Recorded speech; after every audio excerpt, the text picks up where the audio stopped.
Alhamdulillah Domina sa'adah fi dunia wal akhirah Liman amana wa amila salihan Ashhadu an la ilaha illallah wahdahu la syarika lah Wa ashhadu anna Muhammadan abduhu wa rasuluh Alladzi la nabiyya ba'da amma ba'd.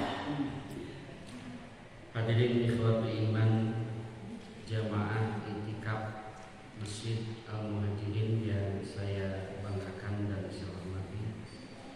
Alhamdulillah berkat qudrat dan irada Allah pada dini hari ini kita masih bisa untuk bermuajahah, masih bisa untuk memanfaatkan kesempatan yang Allah berikan kepada kita, kesempatan akhir-akhir di bulan Ramadan pada tahun ini, yang dimana satu hal yang menurut bagian kenikmatan yang istimewa di saat kita masih diberikan kesempatan untuk berpuasa, kemudian kita bisa memanfaatkannya dengan maksimal, dan ini merupakan salah satu di antara bagian bahwa kita tidak termasuk terhadap orang-orang yang kufur terhadap nikmat yang Allah berikan. Kenapa demikian? Karena tidak setiap manusia, apalagi di bulan yang penuh dengan kebarokahan ini, menjelang akhir-akhir di bulan Ramadan ini, keumuman manusia justru disibukkan bukan mendekatkan diri kepada Yang Maha Kuasa, tapi malah menjauhkan diri dari Yang Maha Kuasa, yaitu dengan tersibukkannya dengan urusan-urusan dunia. Tapi kita masih bisa untuk memanfaatkan semua dan layak untuk bersyukur kepada Allah, dan pantaslah kalau Allah memberikan kepada kita balasan yang sangat istimewa. Mudah-mudahan apa yang kita wujudkan ini bagian dari tambahan catatan amal kebaikan kita masing-masing. Hadirin ikhwatul iman yang dimuliakan Allah Subhanahu wa taala, dan pada kesempatan ini juga kita akan membedah, mengupas mengenai ayat yang mungkin ini tidak asing dalam telinga kita, walaupun ayat ini panjang, akan tetapi ayat ini sangat populer. Karena biasanya ibu-ibu majelis taklim kalau mau mengadakan pengajian dimanapun, itu ayat ini atau surat ini suka dibacakan. Di samping surat Yasin, maka surat Ar-Rahman pun senantiasa tidak pernah lepas untuk dibacakan. Nah, keunikan yang ada di dalam surat Ar-Rahman ini, ada ayat yang dimana ayat ini terus menerus diulang-ulang oleh Allah, dan ternyata pengulangan oleh Allah di dalam surat Ar-Rahman ini, ayat yang istimewa ini, tidak semata-mata begitu saja Allah ulang tanpa ada maksud dan tujuan. Padahal kalau hanya sebatas untuk supaya tahu, itu mungkin satu kali juga sudah cukup. Tapi justru ayat ini sampai diulang-ulang itu sampai 31 kali dalam satu surat. Dan ke-31 kali ini ternyata memiliki penekanan yang berbeda-beda. Tapi kesemuanya menggambarkan untuk mengingatkan kita tentang apa? Tentang berbagai macam kenikmatan yang Allah berikan kepada kita. Dan ternyata salah satu di antara hal yang wajar juga, kalau diulang-ulang itu memiliki sebuah tujuan agar manusia terus teringat kembali betapa banyaknya karunia dan anugerah dari Allah kepada kita, khususnya sebagai manusia ketika di muka bumi. Kenikmatan yang Allah berikan kepada kita itu tidak terbatas. Bukan hanya sebatas persoalan fisik saja, bahkan persoalan ruhani pun berbagai macam kenikmatan Allah berikan kepada kita. Akan tetapi yang jadi pertanyaan dan juga kenyataan di lapangan, Apakah lebih banyak yang syukurnya ataukah lebih banyak yang kufurnya? Ternyata fakta di lapangan lebih banyak yang kufurnya ketimbang yang syukurnya.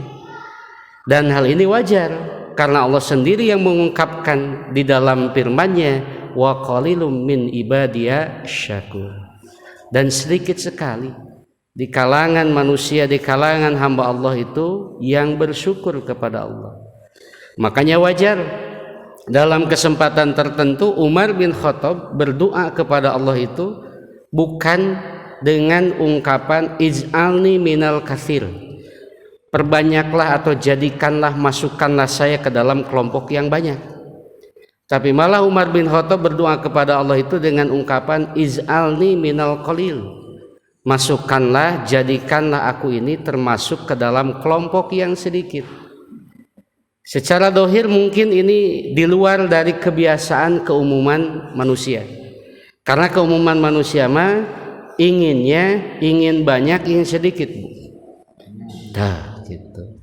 Kalau anak ibu ingin banyak, ingin sedikit, dah eta mah nembe we ke bapak-bapak kedah narosna, pami ke bapak-bapak hoyong sakedik hoyong seueur tuh ya. Ngan ibu nu rada ngahulang heula bade seueur teh ya. Tapi kalau orang-orang tua dulu kan berbeda ya, sudut pandang berpikirnya. Kalau orang tua dulu itu malah bercita-cita ingin banyak anak, karena ada statement banyak anak banyak ya. Pertanyaannya betul itu? Ternyata kalau ditapakuri betul, Bu. Dan kenapa sekarang lebih mendominasi cenah loba oge anggar riweuh ripuh. Padahal kalau ditapakuri dan direnungkan betul sekali banyak anak banyak rezeki itu. Ya sok we tapakuran nuju masih keneh ketika kita paduduaan nembe nikah, mungkin kita menanak nasi itu ngan saduaan, nambah anak satu jadi nambahan, anak dua nambahan deui. Pertanyaannya dari mana itu bertambahnya? Padahal kalau ngukur gaji pas-pasan, tapi aneh anak-anak kita yang mungkin ya termasuk saya 7 gitu, alhamdulillah duit kayana masih keneh tariasa keneh dan bahkan kasakolakeun deh. Maka statement bahwa banyak anak banyak rezeki itu benar sekali gitu. Cuman tinggal kita bagaimana menyikapi dan mentafakurinya. Nah di sisi yang lain justru Umar mah bukan berarti Umar ngaduana hoyong anak sakedik sanes, tapi berdoa kepada Allah itu ij'alni minal qalil, jadikan saya masuk ke dalam kelompok yang sedikit. Wajar karena memahami ayat yang tadi, wa qalilum min ibadiya syakur, sedikit sekali orang-orang hamba-hamba Allah yang bersyukur terhadap nikmat yang Allah berikan kepadanya. Tak Umar meminta agar masuk ke dalam kelompok yang sedikit itu. Berarti kalau masuk kelompok sedikit itu sudah jelas jaminannya apa? Al-jannatu. Hadirin ikhwati iman yang dimuliakan Allah Subhanahu wa taala, maka oleh karenanya satu hal yang wajar, karena banyak orang yang melupakan, banyak orang yang mengkufuri terhadap berbagai macam kenikmatan yang Allah berikan kepada manusia khususnya, maka dalam surat Ar-Rahman itulah sebagai kunci bagaimana cara Allah mendidik manusia khususnya agar manusia terus ingat dengan berbagai macam kenikmatan, dengan sebuah kalimat yang tidak asing dalam telinga kita, dengan ungkapan fabi ayyi ala'i rabbikuma tukadziban, maka nikmat Tuhanmu manakah yang kamu dustakan. Maka tentu pertanyaan ini mengandung berbagai macam jawaban-jawaban yang mau tidak mau bukan dijawab dengan lisan, tapi perlu dijawab dengan tindakan dan pembuktian.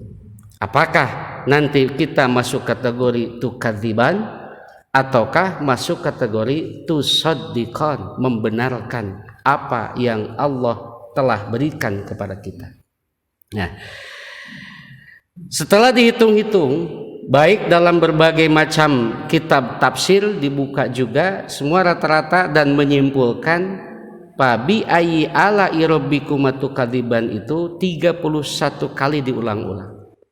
Bila itu percanten mangga etang jalira ku ibu. Dan saya hitung ternyata betul 31. yaitu ayat tersebut ada pada ayat ke-13, 16, 18, 21, 23, 25 terus sampai ayat di 77. Nah, di dalam tafsir As-Sawi, Muhammad Jama'il dalam tafsir As-Sawinya beliau mengklasifikasikan dari 31 ayat yang diulang-ulang itu, beliau kelompokkan menjadi 4 kelompok. Ya. 4 kelompok apa? 4 kelompok pengulangan. Yang pertama, sebagaimana beliau katakan di sini, samaniyatun minha aqbu ayatin ta'dadun ni'ami. Ada 8 ayat pengulangan yang merinci berbagai kenikmatan, tapi kenikmatannya ini khusus berkaitan dengan keajaiban ciptaan Allah yang terhampar di bumi dan di langit, serta penciptaan dan kebangkitan. Berarti dari mulai ayat berapa? 8 ayat ini, 8 ayat awal, yaitu 13, 16, 18, 21, 23, 25, 28 dan 30. Nah, dari mulai 13 sampai 30 ini semua kalau dibaca dari mulai kalimat pertama sampai 29 itu berbicara tentang penciptaan dan berbagai macam kenikmatan yang Allah berikan, tapi kaitannya ketika di dunia. Sebagai contoh kasus, ayat yang kedua, kalau ayat yang pertamanya Ar-Rahman, ayat yang keduanya Allamahul Quran. Allah yang telah mengajarkan Al-Quran. Pertanyaan saya, benarkah dengan memahami Al-Quran itu kita mendapatkan nikmat dari Allah? Benar tidak, Bu? Nah, ngan patarosanana ari ukuranana kita paham terhadap Al-Quran terlihat dari segi apa? Fisik atau bukan fisik? Ternyata kan bukan fisik, ya. Ya, lamun fisik mah berarti dari kepala kita yang misal 5 cm ketika mendapatkan ilmu Al-Quran harus berkembang, ya. Jadi 11 cm.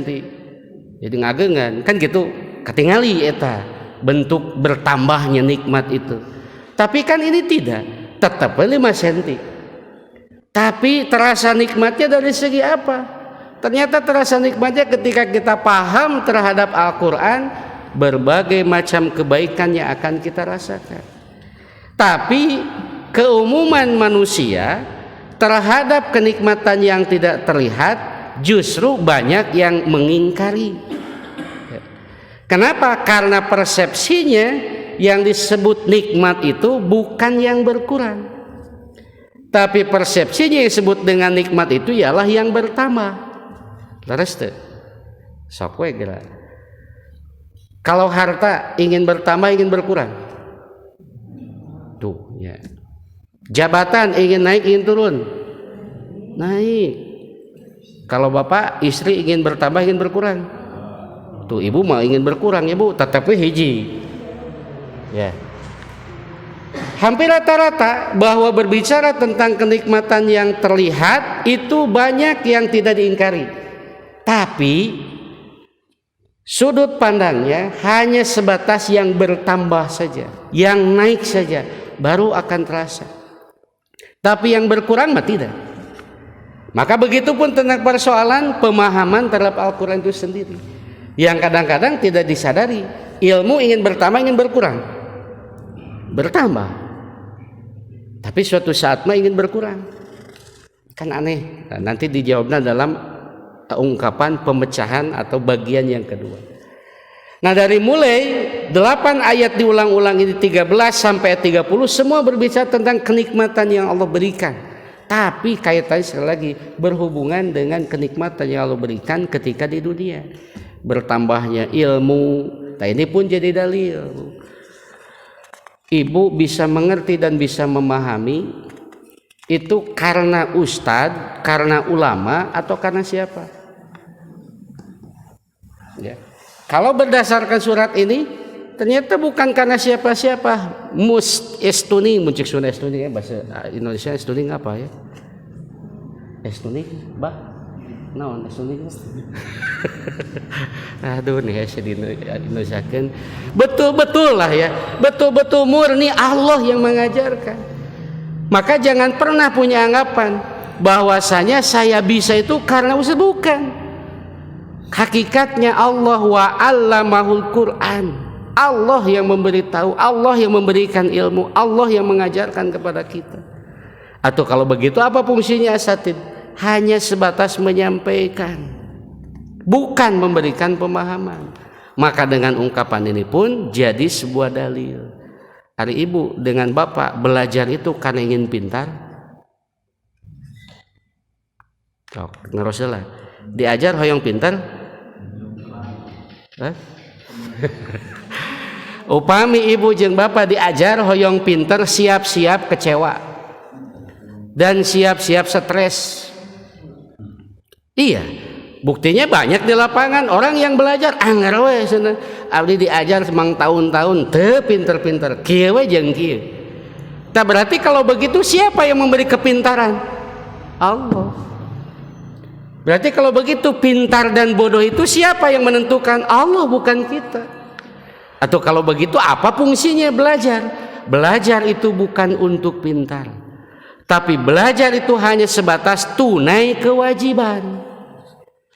Ketika kita sudah melaksanakan tunai kewajiban, Allah yang akan memberikan, mau pintar ataupun tidak. Makanya wajar, jangan pernah punya keyakinan bahwa dengan belajar pasti pintar, jangan.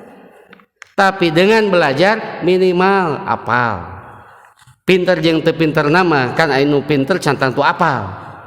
Ya, makanya kembali kepada ayat ini, wa 'allamahul Qur'an. Allah yang memberikan pemahaman kepada kita, bukan siapa-siapa. Nah, hadirin hadirat iman yang dimuliakan Allah Subhanahu wa taala. Kemudian kata Asawi, summa sab'atu akbidzikrin nar wasada idiha ala iddati abwabiha. Ya. Ada 7 ayat yang menjelaskan tentang neraka dan kengerian siksaannya. Berarti kalau 7 ayat dari mulai berapa? Dari mulai 32 dihitung. Ya. Tambihan we 32, 34, 36, 38, 40, 42, 45. Nah, yang anehnya kan ayat ieu teh ya. Ayat sebelum 34 berarti 33. Sebelum 36 berarti 35. Sebelum 38 berarti 37. Itu semua berbicara tentang adab. Adab apa? Adab neraka. Tapi kenapa dalam ayat 32 setelah 31 kalimat yang Allah gunakan pabi ayyi ala irobbikum tukadiban? Maka nikmat yang manakah yang kamu dustakan? Cik kinten-kinten nyambung teu. Pane adab neraka mah nikmat sanes. Manya di adab di nikmat. Ya. Tapi kenapa Allah menggunakan kalimat fabi ayyi ala rabbika tukadiban? Apa hubungannya? Kan secara sekilas tidak ada hubungan. Kalau mau harusnya kamu takut terhadap adab Allah. Tapi kenapa Allah sisipkan kalimat nikmat yang mana yang telah kalian dustakan, padahal berbicara tentang adab neraka. Nah, inilah maha suci Allah dan maha besar Allah tentang keilmuan yang Allah miliki, yang secara dohir banyak yang terjebak. Dan ternyata Asawi memberikan sebuah jawaban. Jawabannya apa? Li anna takhallusa minha nikmatun. Karena kata beliau, ketika terbebas dari api neraka itu adalah kenikmatan. Jadi bukan berbicara tentang adab itu adalah nikmatnya, bahwa adab itu adalah nikmat, tapi ketika kalian bebas dari adab neraka adalah satu kenikmatan yang tak terhingga. Ini pun jadi dalil ternyata Yang namanya nikmat mah suatu saat bukan yang bertambah, tapi yang namanya nikmat mah sesuatu yang berkurang, bisa jadi nikmat. Contoh yang sekarang sedang viral dan rame dibicarakan di media. Bapak mending gaduh artos 471 T bade nu hese ngetang lagi deui jeung teu katingali sakumaha seueurna itu mau tujuh alim wae na baca alim pantacan diarahkeun ku abdi ya kadana mah hoyongnya 471 T jumlah yang bukan sedikit tapi jumlah yang sangat fantastis. Dan hampir rata-rata setiap manusia hoyong ingin punya mendapatkan itu. Bohong kalau mengatakan tidak ingin. Cuman ketika sudah tahu dampak akibatnya baru akan mengatakan alim. Tidak ingin dipaksa bagaimanapun juga. Kenapa? Karena ternyata yang sedang viral ini 471 T itu punya, tapi konsekuensinya memakai baju oranye. Tuh, berarti mun gitu ingin bertambah, ingin berkurang, ingin punya, ingin tidak punya. Ternyata kalau dalam kasus ini mah ingin tidak punya, berarti suatu saat tidak punya teh nikmat atau nikmat. Ternyata berdasarkan keterangan ini tidak punya teh suatu saat mah satu kenikmatan, bukan satu kemelaratan ataupun satu hal yang tidak menyenangkan. Dan dengan ungkapan ini pula tidak mustahil akan ada sebuah ungkapan naik jabatan itu sangat tidak disukai. Kan anehnya, ya Allah abdi tong naik jabatan teh, mun tiasa mah turun ke jabatan teh. Kenapa? Oh tahu. Naik weh jabatan sakedik rame pan langsung diincar. Nuke rame di kota Bandung kayaknya. Ya. Dia itu sebentar lagi berdasarkan informasi yang saya dapatkan dia akan naik. Tapi kenyataan Allah menakdirkan lain, kaburu katewa. Tak ngadua bade naik bade turun. Cenah kumaha Allah we gitu akhirnya mah. Itu. Dan ternyata kejadian ini fakta ya. Ada seorang anak di sekolah kaguruna ngadua dan bahkan minta tolong saya jangan dinaikkan. Asal lieur kan keumumanna mah mun di sekolah hoyong naik hoyong tetap di kelas. Hoyong naik, hoyong lulus, hoyong teu lulus. Hoyong lulus gitu. Tapi budak teh ngaduana dan bahkan maksa ka guruna entong ditekeun. Ternyata selidik punya selidik, kunaon yang dipaksa ditanya teh. Pokona abdi mah alim naik. Diketahui latar belakangnya. Sebab kalau saya naik, saya akan berbarengan dengan teman saya yang selama di kelas dia membuli saya. Tuh di kaki itu akhirnya. Maka lebih baik kalau begitu saya mah tidak naik dan tidak sekelas lagi dengan orang ini. Tuh ya. Artinya jelas kalau begitu.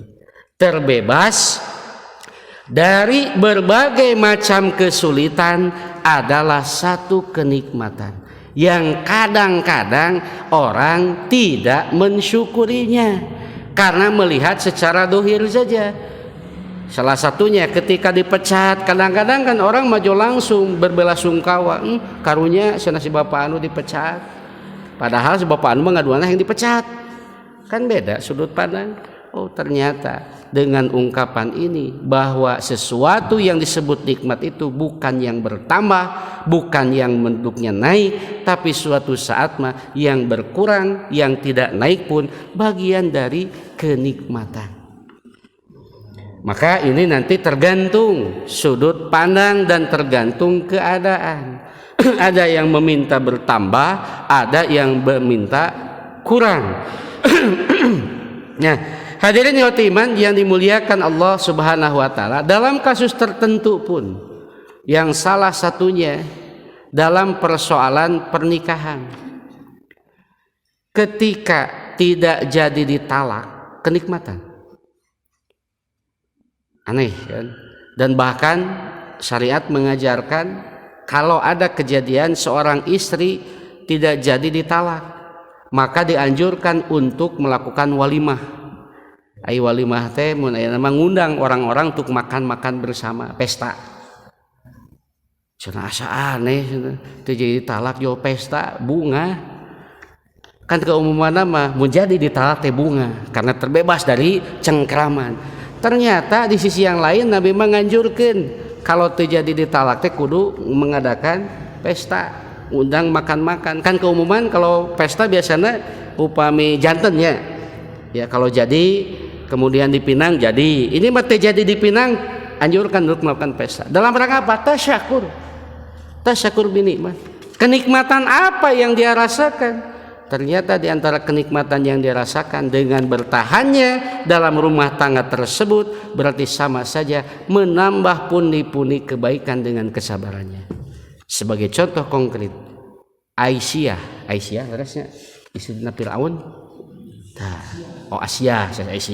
Aisyah mah iya kelompok perempuan Muhammadiyah. Aisyah ya. Itu kan pernah meminta talak kepada Fir'aun. Bertahan we dugi ka sampai hayat di kandung badan yang Fir'aun teh. Kalau ibu siap seperti Aisyah bu? Naudzubillah gitu.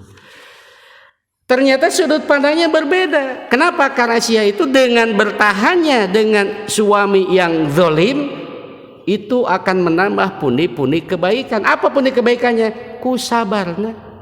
Tah nu berat teh sabarna hungkul. Bade nya sanasa sami we sabarna jiga Aisyah mah teu naon nabi pahala kan gitu. Tah di sudut pandang ini pun menggambarkan rata-rata keumuman tidak ingin dalam kondisi dalam keadaan tidak sesuai dengan keinginan, keumuman keinginannya sesuai dengan apa yang diinginkan, itu baru terasa nikmat. Nah hadirin yang iman yang dimuliakan Allah Subhanahu wa taala, maka oleh karena itu kata Asawi 7 ayat yang diulang-ulang justru berkaitan dengan adab atau api neraka, tapi hubungannya bagian dari kenikmatan dari segi apa? Terbebasnya dari api neraka bagian dari kenikmatan. Kemudian Asawi melanjutkan summa samaniyatu akbin wasful jannatainil awwalaini ka'iddati abwabiha.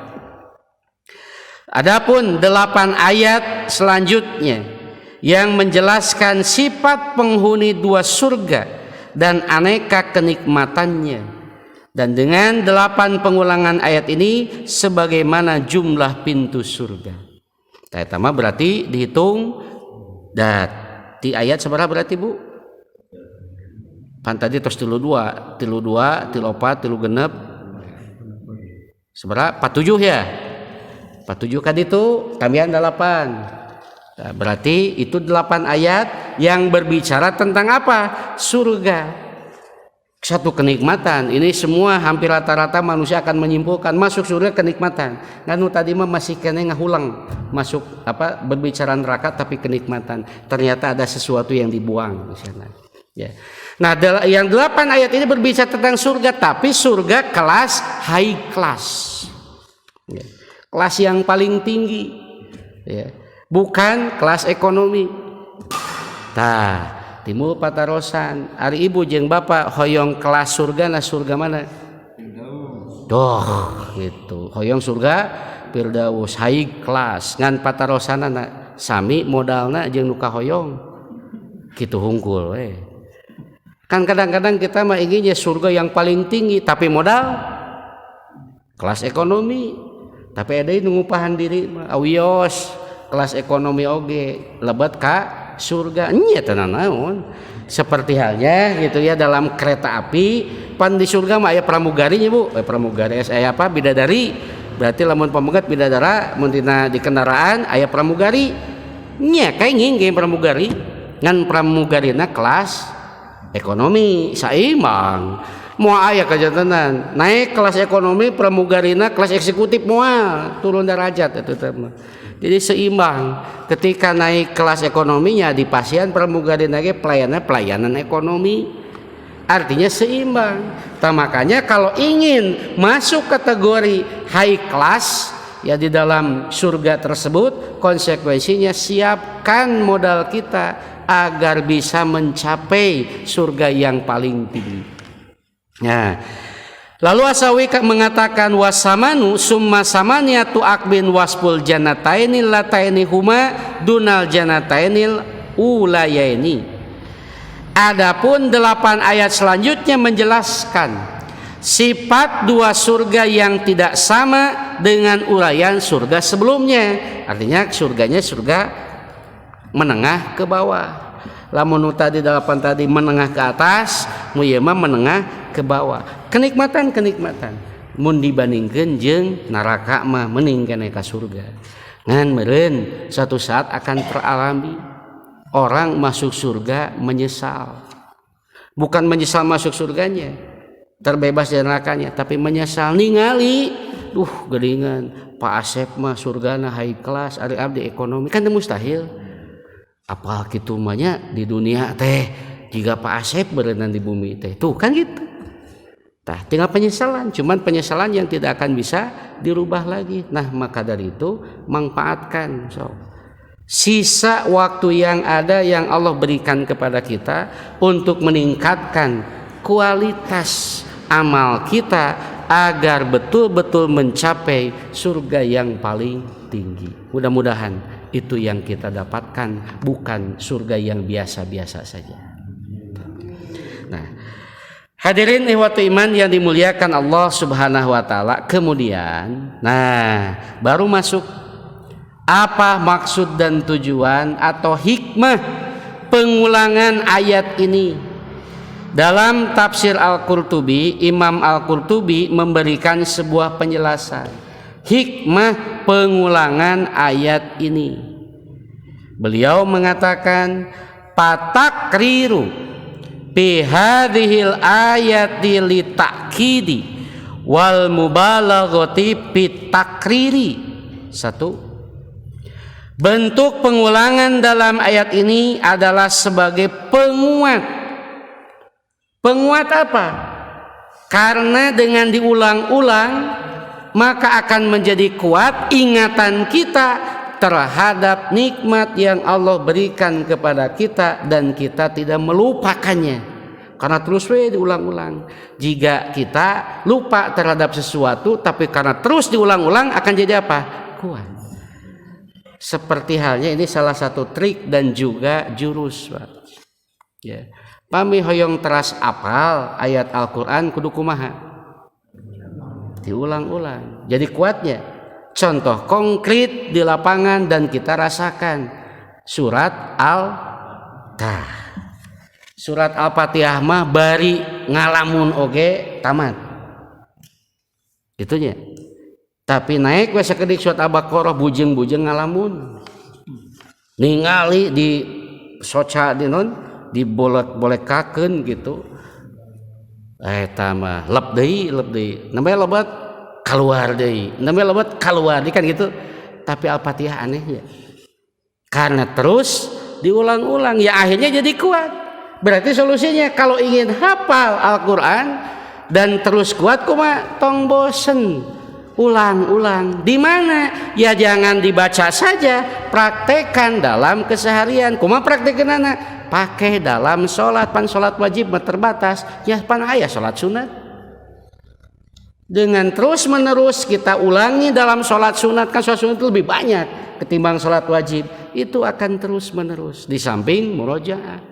Berarti prinsipnya diulang-ulang itu fungsinya apa? Betul-betul sebagai penguat. Eta di murojaah ngan aya kapungkur mah bahasa murojaah larabannya. Laraban diulang-ulang di murojaah. Ya. Yang akhirnya terus we ka dieu walaupun digilkeun kumaha oge. Dan bahkan ketika ada yang mau menyimpangkan karena sudah di sini, yo langsung protes. Kalimatnya misalkan, na'budu iyyaka nasta'in, boleh tidak? Nah, Bu jawab tidak boleh. Salah benar. Salah atau kudu nama iya kana budu tuh. Nah dia biasa ngelareskeun. Karena hafal jelas dan kuat di benak kita. Tapi ketika bergeser ke ayat yang lain, surat yang lain, apalagi jarang dan tidak pernah bertemu, diutak-atik tah ini pun jadi resep. Kenapa? Dulu pernah sempat viral orang yang mengutak-ngatik ayat, orang itu tiis biasa dan bahkan tidak merasa terganggu, wajar. Persoalannya ada di umat Islamnya sendiri yang ternyata terhadap ayat-ayat Al-Quran asing terhadap ayat tersebut, maka mudah untuk diputar balikan. Tapi janji Allah tetap terbuka, Allah yang menjaga firman Allah tersebut. Nah, berarti fungsi pertama adalah litakid, penguat. Yang kedua memiliki fungsi ialah mubalaghah fi takrir, sebagai bentuk mubalaghah dalam takrir, yaitu pengkonkretan tujuan. Mubalaghah itu sesuatu yang seperti seperti rahmatun, penyayang. Tapi kalau rohimun, maha penyayang, ya. Adabun, siksaan, tapi adzibun, sangat berat siksaannya. Itu mubalaghah. Kemudian dengan tujuan konkret. Nah, dengan diulang-ulang itu sesuatu yang luar biasa dan punya tujuan konkret. Apa tujuan konkretnya? Kenikmatan yang Allah berikan kepada manusia, khususnya di muka bumi ini dan juga nanti di yaumul qiyamah, itu jelas dan sudah terasa dan tidak bisa diingkari. Itulah fungsi diulang-ulang. Maka dengan diulang-ulang ini, apalagi maka tepat kalau Allah mengungkapkan fabi ai ala rabbikum tukadziban. Nikmat yang mana lagi yang akan kalian dustakan? Gitu. Kemudian yang ketiga memiliki fungsi wattikhadil hujjati alaihim bima wafaqahum ala khalqin, serta sebagai hujah bagi mereka, itu manusia dan jin, terhadap apa yang mereka ketahui tentang penciptaannya. Terus diulang-ulang bahwa makin kuat hujah Allah, ternyata manusia tidak layak dan tidak pantas nikmat yang begitu banyak, nikmat yang begitu besar untuk didustakan. Maka hujah yang kuat terus-menerus diulang-ulang itu. Lalu qala Al-Kutabi berkata, innallaha ta'ala addada fi hadhihi surati na'ma'ahu.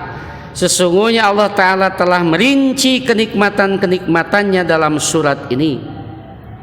Wa dzakara khalqahul ala'a, dan Allah menerangkan ciptaannya dengan kata al-ala'a, summa atba'a kulla khallatin wasafaha wa nikmatin wa du'a bihadihi. Kemudian Allah menyertakan setiap karakteristik yang mensifatinya dan setiap kenikmatan yang sesuai pada tempatnya. Silahkan tafakuri. Kenikmatan yang Allah berikan, kenikmatan yang Allah turunkan, pas karakteristiknya, pas tempatnya, dan tidak ada yang bisa memungkirinya. Kenapa? Matahari ada di atas. Kenapa perputarannya begitu tertib? Sesuai dengan karakternya. Dan dengan ungkapan ini, kenapa Pak Asep ini? Di mana? Oh Pak Asep. Pak Asep. Karakter Pak Asep diciptakan ku Allah kieu. Di antara saya cirina berentanya aya kumis. Ciri khas eta.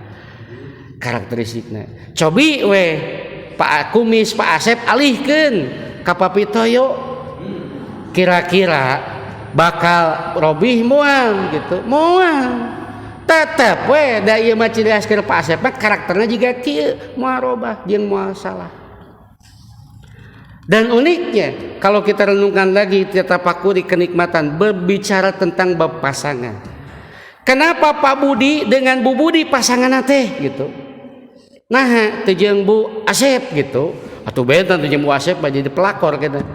Ternyata karakternya teh sesuai, pas, sesuai dengan tempatnya. Dan kenapa mesti punya anaknya si A, si B, si C? Sesuai. Dan kalau kita renungkan, itu tidak akan bisa menjawab dengan teka-teki apapun, dengan ilmu apapun. Ternyata maha benar Allah dengan segala firman-Nya. Wajar tidak kalau Allah bertanya kepada kita, "Fabi ayyi ilabikum tukadziban?" Karakteristikna kenikmatan teh proporsional napas. Kasih Bapak ieu mah rezekina untuk hari ini sakitu. Jeung aneh deui, kasih Bapak ieu kan ini kadang-kadang pernah teralami mungkin oleh siapapun. Duduknya berbarengan.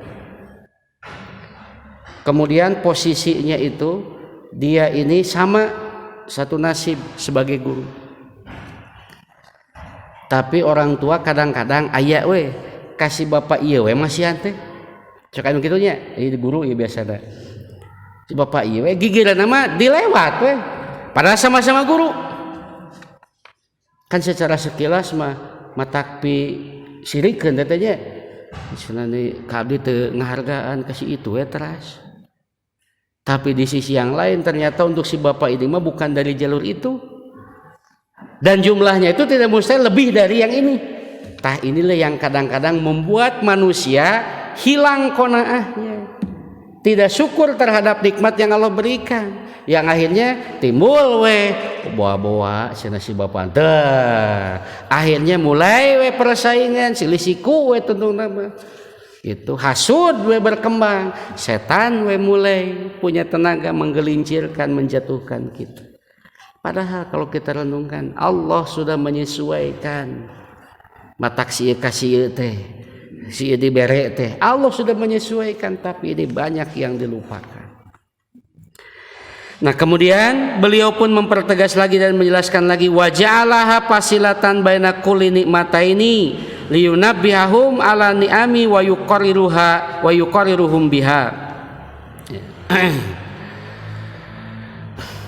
Dan menjadikannya sebagai pemisah fabi ayyi ala rabbikum tukadziban itu di antara setiap dua kenikmatan untuk memperingatkan mereka terhadap berbagai macam kenikmatan dan membuat mereka mengakuinya. Dijeda sadar betul kalau begitu Allah tidak salah memberikan nikmat itu. Dan hal ini kama taqulu liman tataba'a fihi ihsanaka wa huwa yakfuruhu wa munkiruhu, sebagaimana kamu mengatakan kepada orang yang kamu berbuat baik kepadanya dengan berturut-turut sedangkan dia mengkufurinya dan mengingkarinya. Ini sebagai pelajaran berharga bagi orang yang lupa diri dan juga tidak tahu diri. Dengan diulang-ulang sadar. Tapi mau diulang-ulang, amu sadar-sadar. Diulang-ulang wae gitu sadar, komo diulang-ulang. Dengan diulang-ulang ini supaya sadar. Kan berturut-turut kenikmatan Allah berikan kepada kita. Tapi berturut-turut pula banyak manusia yang kufur. Tapi Allah sugan gitu. Gara-gara orang tidak syukur lagi kepada Allah, di stop rezekina henteu. Tetap diberi. Kenapa? Karena janji Allah selama di dunia akan tetap dijaga.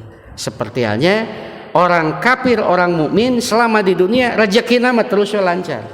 Kan kadang-kadang sekilas manusia punya pemikiran Allah tak satu adil. Ari nu soleh taat ibadah rezekina seret, ari anu kafir gitu boro-boro ibadah tapi rezekina teh ngagolontor we. Secara sekilas mah tidak adil. Tapi kalau direnungkan ada hikmah di balik itu semua. Yang kadang-kadang luput dari pantauan dan pemikiran kita. Dan ternyata Allah ingatkan lagi walaupun banyak yang mengkufuri supaya dia sadar kembali lagi. Seperti halnya ungkapan, tidakkah kamu itu sebelumnya fakir? Kemudian aku membuat kamu berkecukupan. Apakah kamu mengingkari hal ini? Tidakkah kamu itu sebelumnya lemah? Kemudian aku menjadikanmu kuat. Apakah kamu mengingkari hal ini? Tidakkah kamu itu sebelumnya mengalami kebutuhan dalam berhujjah, kemudian aku mengalahkannya dengan hujjah untukmu? Apakah kamu mengingkari hal ini? Tidakkah kamu itu sebelumnya berjalan kaki, kemudian aku memikulmu sampai kamu sekarang tidak berjalan kaki lagi, tapi menunggangi kendaraan? Apakah kamu mengingkari hal ini? Itu kan diulang-ulang emut untuk mengingatkan lagi yang kadang-kadang banyak orang yang lupa dan tidak tahu diri. Dengan diulang-ulang itu. Kemudian kalimat selanjutnya, maka pengulangan ini adalah sesuatu yang baik dalam contoh ini. Bahkan Husain bin Fadl berkata, pengulangan itu berfungsi untuk menjauhkan dari kelalaian. Diulang-ulang meh lalai, meh lupa, ingat lagi gitu. Dan berfungsi untuk menguatkan hujjah. Nah, kemudian dugi tunggu dulu atau sawaran deh itu. Ya. Kemudian untuk siapakah pemberlakuan pabi ayi ala irobikumatu kadiban itu? Kepada siapakah ditujukannya ayat ini? Di dalam Ibnu Katsir dan juga dalam Al-Qurtubi dikatakan pabi ayi ala irobikumatu kadiban ay pabi ayi ala iya ma'syaros saqalain minal insi wal jinni tukadiban qalahu mujahidun wa gurwahidin wa yadulu alaihi siyaku ba'dahu ay ni'amu dhahiratun alaikum wa antum magmuruna biha la tastati'una in karaha wala juhudaha panahnu naqulu kama qalatil jinnul mu'minun Allahumma wala bi syai'in min alaika rabbana nukadzibu palakal hamdu. Yang dimaksud dengan ungkapan pabi ai irobikum matukadiban adalah maka nikmat-nikmat yang mana wahai dua kelompok yang mendapatkan beban dari kalangan manusia dan jin. Itulah penekanan ayat ini berlakunya kepada manusia dan jin. Artinya Bapak manusia bukan. Kalau Bapak manusia kudu dama mendengar ayat ini ada tergugah, minimal sadar. Tapi kalau sudah tidak merasa jadi manusia, wajar tidak sadar juga gitu. Atuh senasa manusia naon atuh jin, manya jin katingali. Apa atuh? Makanya pilihannya kalau tidak ingin jadi manusia jadi jin. Di jin terjadi keneh jadi naon? Teu layak jadi manusia jin. Bahkan kata Ibnu Katsir, hal ini berdasarkan kenapa disebut penekanannya kepada manusia dan jin? Karena hal ini berdasarkan susunan kalimat setelahnya, itu arahannya kepada manusia dan jin, yaitu nikmat-nikmat Tuhanmu tampak jelas pada kalian dan kalian diliputi olehnya sehingga kalian tidak mampu untuk mengingkari dan menyangkalnya. Maka kami mengatakan sebagaimana jin yang mukmin. Ibnu Katsir setelah membaca ayat ini dia langsung terenyuh dan ternyata dibanding-banding dengan manusia, jin mukminlah yang lebih bahasana lebih peka dan lebih langsung respon terhadap ayat tersebut, karena ketika ayat tersebut dibacakan jin mukmin itu langsung mengatakan Allahumma wala bi syai' min alaika rabbana nukadzibu. Ya Allah, tiada satu nikmatmu pun wahai Tuhan kami yang kami dustakan, maka segala puji bagimu. Ini berdasarkan sebuah hadis dan ternyata Rasul pun memuji pelebah dia nama, yaitu terjemahnya saja dari Jabir, semoga Allah menyertai, berkata Rasulullah SAW pernah keluar menemui para sahabatnya, kemudian beliau membacakan surat Ar-Rahman kepada mereka, maksud para sahabat dari awal surat sampai akhir. Tapi respeknya bagaimana? Lalu mereka diam, ngan diam we hungkul. Gitu. Teu aya reaksi naon-naon kan ngalamun beneran mun urang atau nunutan gitu. Kemudian baru bersabda, cenah ieu mah ye kalangan manusia ya aya we wajar Bu. Sahabat juga manusia sama seperti kita. Ya kadang-kadang kan ketika dibacakan ayat anu lempeng we gitu. Aya anu langsung respon, aya langsung curucut cisoca. Itu tergantung bagaimana dia paham dan tidak. Dan hampir rata-rata pada saat itu ketika Nabi membacakan surat Ar-Rahman, para sahabat terdiam.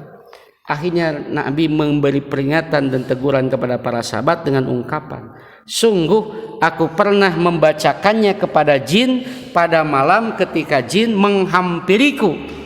Ini pada saat itu Nabi awal-awal diutus dan dikenal dalam surat jin itu, bahwa jin pun sama nabinya seperti nabi kita, itu Nabi Muhammad sallallahu alaihi wasallam. Dan kalau ada yang mengaku di kalangan jin bahwa saya nabi, dustakan. Karena jin yang benar, yang mukmin mah nabinya itu adalah sama seperti kita. Sungguh aku pernah membacakan kepada jin pada malam ketika jin menghampiriku. Ternyata mereka itu lebih baik penerimaannya daripada kalian. Ketika aku sampai pada ayat yang berbunyi, maka nikmat-nikmat Tuhanmu manakah yang kamu dustakan? Mereka langsung spontan memberikan jawaban, tiada satupun dari nikmat-nikmatmu, wahai Tuhanku, yang kami dustakan. Maka segala puji bagimu. Tuh. Berarti ini berlaku bagi kita sebagai manusia. Dan kalau sadar kita sebagai manusia, ketika mendengar ayat ini seharusnya langsung terngiang berbagai macam kenikmatan yang Allah berikan kepada kita dan tidak layak untuk didustakan. Bagaimana yang dimaksud dengan mendustakan nikmat-nikmat Allah itu?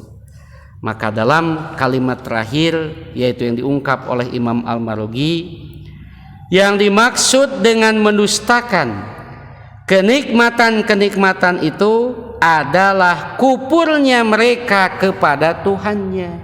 Itulah yang maksud dengan mendustakan, kufur. Bagaimana bentuk kufurnya?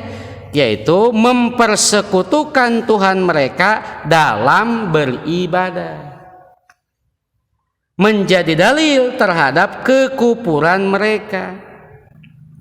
Ternyata di antara hak kenikmatan-kenikmatan itu adalah bersyukur.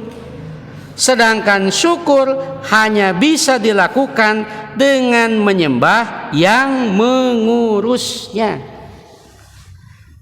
Bagaimana cara syukurnya? Yaitu jangan menduakan Allah dalam beribadah. Apakah zatnya? Tidak cukup zatnya saja. Kan keumuman sebut musyrik teh menduakan zat Allah saja. Ya di samping nyembah Allah, nyembah juga nenek moyang. Di samping nyembah Allah ya nyembah juga patung, menyembah juga yang lainnya, kepercayaan pada yang lainnya. Berarti dia sudah kufur terhadap nikmat Allah. Tapi ternyata yang disebut menyekutukan Allah bagian dari kufur juga ketika Allah memerintahkan di dalam Al-Quran kita tidak melaksanakan, itu pun bagian dari kufur. Tidak mensyukuri. Sekarang sedang musimnya bahwasanya setiap bulan Ramadan ada kewajiban bagi setiap mukmin, yaitu membayar zakat. Allah menyuruh, mewajibkan membayar zakat, lalu kita tidak membayar, berarti kita sedang musyrik kepada Allah terhadap perintah Allah, tidak mematuhi membayar zakat. Itu bagian dari kekufuran. Kemudian dalam ayat ini diungkapkan dengan kata arabi. Kenapa kalimatnya pabi ai ala iro bikuma? Tidak pabi ai ala Allah atau ar-Rahman, tidak begitu. Tapi Robun menggunakan kalimatnya. Ternyata sesuai dengan gaya bahasa. Robun itu kan pengurus, pengatur. Artinya yang mengurus seluruh alam ini disebutnya Robun. Dan ini pun jadi dalil, Pak. Allah Maha Rahman dan Maha Rahim, yang mengurus segala sesuatunya, yang mengatur segala sesuatunya, dan layak untuk tidak dikufuri. Contoh konkret saja, makanan yang masuk ke dalam tubuh kita, nu ngaturna saha? Kan dari makanan itu ada zat yang dari makanan itu untuk kulit, ada zat dari makanan itu untuk rambut, ada zat untuk gigi, ada zat juga untuk kuku dan sebagainya. Tah nu ngatur ieu ka dieu, ieu ka ditu, ieu ka dieu kusaha? Allah menyuruh tidak untuk mengurus itu? Tidak. Da kabayang kalau Allah menyuruh mengurus kita untuk mengatur itu ngemutan we. Tah makanan yang kamu makan sok atur ku anjeun. Keur kuku kabayang bakal saep ngurus nu kitu, urusan yang lain akan terbengkalai. Tidak. Allah hanya cukup menyuruh kepada kamu ketika kamu makan, awali dengan berdoa. Beres makan, akhiri dengan doa. Lalu ketika sudah makan ada tenaga, wayahna tenaga jadikan sebagai alat untuk takarub kepada Allah. Kitu hungkul. Padahal itu tidak ikut mengurus. Petani pun sama, dia hanya sebatas menjaga, tapi tidak ikut mengurus. Bahkan pedagang, sok di tapakuran Pak, tukang dagang, teu disuruh ku Allah ngurus, bahkan si anu kudu meuli teh ka saya henteu. Kan aneh, secara sekilas mah dagangannya sama, tapi pembeli teh kadang-kadang kanu ieu dilewat datana ka dieu. Kan secara dohir mah kuduna manu pertama. Tah teu Allah tidak menyuruh untuk mengurus itu. Pertanyaannya siapa yang menggerakkan? Siapa yang mengurus? Siapa yang mengatur? Allah. Layak tidak kalau di kesempatan yang lain Allah meminta sok wayahna karena kamu usahanya maju, ingat kewajiban kamu, yaitu apa? Untuk saling berbagi. Keuntungannya untuk apa? Bukan untuk Allah, tapi untuk kamu sendiri. Catatan tambahan pahala bagi kamu. Dek teu nyaah kumaha Allah kepada kita. Wajar tidak kalau mengatakan fabi ayyi rabbikum tukadziban. Dan memang secara logika asa aneh. Wajar kalau seperti itu. Korun punya pemikiran. Yang akhirnya kan Korun karena merasa apa yang dia dapatkan itu hasil usaha sendiri. Akhirnya dia tidak mau melaksanakan karena tidak sadar yang mengurus dan mengatur Allah. Tapi karena tidak sadar ke sana, asa nu sorangan. Maka ketika dipinta zakat oleh Nabi Musa, keheulaan. Iya semua karena usaha jerih payah sendiri. Kalau setiap pedagang, setiap pengusaha, setiap para pekerja punya pemikiran seperti itu, saya naik jabatan itu karena jerih payah sendiri, siap-siap menjadi kupur terhadap nikmat. Padahal Allah yang mengatur si anu kudu naik jeung teu naik. Maka kalau sudah sampai di sana akan muncul ungkapan, benar Allah memahanya. Makanya diungkapkan dengan ungkapan pengurus. Wajar kalau Allah menyuruh untuk menyembah hanya kepada yang mengurusnya. Sebagaimana isyarat bahwa kenikmatan itu bersumber dari Allah yang mengurus keduanya, yang telah menumbuhkan keduanya dalam bentuk jasad dan akal tuh jelas menumbuhkan Allah. Dan maka kepada dialah hakikat pujian dan syukur atas apa yang telah mengutamakannya dan beri nikmat, dan beribadah hanya kepadanya. Maka seolah-olah Allah Subhanahu wa taala berfirman, bukankah aku yang telah menciptakan manusia, mengajarkannya pandai berbicara, menjadikan matahari dan bulan menurut perhitungan, menjadikan berbagai macam pohon, menciptakan buah-buahan, menyebarkannya baik di desa ataupun di kota, bagi orang yang beriman dan yang kafir. Allah mah diurus dari dunia kene. Akulah yang telah menurunkan hujan, mengairi anak sungai dan juga sungainya. Apakah kalian mengkufuri hal itu, wahai manusia dan jin? Nah, hadirin ikhwatu iman yang dimuliakan Allah Subhanahu wa taala, maka dari itu betapa indah dan betapa tingginya hikmah yang terkandung di dalam surat Ar-Rahman. Ayat yang diulang-ulang ini ternyata Allah ingin mengingatkan kita kembali agar kita sadar, tidak lupa diri terhadap apa yang telah Allah berikan kepada kita sekalian. Maka dari itu mudah-mudahan di sisa terakhir di bulan Ramadan ini kita tidak menjadi manusia fabi ayyi ala rabbikuma tukadziban. Salah satu kewajiban yang belum mungkin kita laksanakan adalah mengeluarkan zakat yang menjadi kewajiban kita. Apakah zakat fitrahnya, zakat malnya? Maka dengan cara mengeluarkan itulah kita menjadi manusia yang tidak tukadziban, tapi tusaddiqan, membenarkan apapun yang Allah berikan kepada kita sekalian. Bapak serta Ibu yang dirahmati Allah, mungkin itu saja pas 1 jam. yang kita bedah pada kesempatan ini. Mudah-mudahan pembahasan ini ada tambahan wawasan keilmuan bagi kita sekalian, dan mudah-mudahan dengan pembahasan ini pun kita kembali disadarkan tentang kewajiban-kewajiban kita sebagai makhluk Allah Subhanahu wa taala. Itu saja yang disampaikan. Mohon maaf atas segala kekurangan. Rabbana atina fid dunya hasanah wa fil akhirati hasanah wa qina adzabannar. Wassalamualaikum warahmatullahi wabarakatuh.